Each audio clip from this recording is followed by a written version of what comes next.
Nasawi ang 4 katao sa nangyaring aksidente sa bahagi ng Purok 5:30 sa Barangay New Cabalan, Olongapo City na kinabibilangan ng 3 lalaki at 1 babae. Ito ay sa pagitan ng isang dump truck at isang kotse kagabi.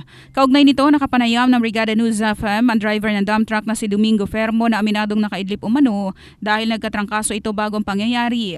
Humingi rin ito ng tawad sa pamilya ng mga biktima, subalit anuman anya ang kahinatnan ng pangyayari at kanyang pananagutan ay tatanggapin niya ito.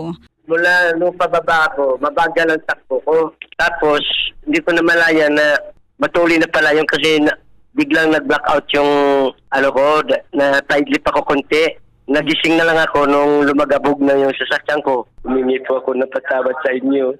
Hindi ko po sinasadya yun. Oo nga. Sana po maintindihan niyo ako at maunawaan. Kasi kung gising po ako, hindi naman mangyayari po yun. Kasi kung ano man yung sa akin, tatanggapin ko na lang po. Ayon kay Olongapo City Vice Mayor John Cortez na isa sa mga unang dumating na opisyal sa lugar, dahil sa sitwasyon ay hindi naging madali ang ginawa ng mga rescuers para makuha ang mga katawan.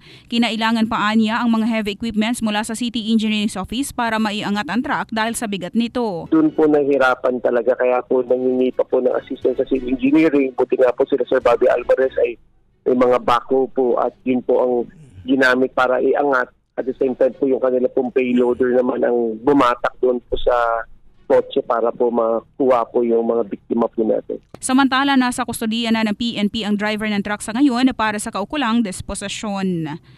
In the heart of changing lives, ito sa Brigada John Bayot ng Brigada News FM Philippines, the Music and News Authority.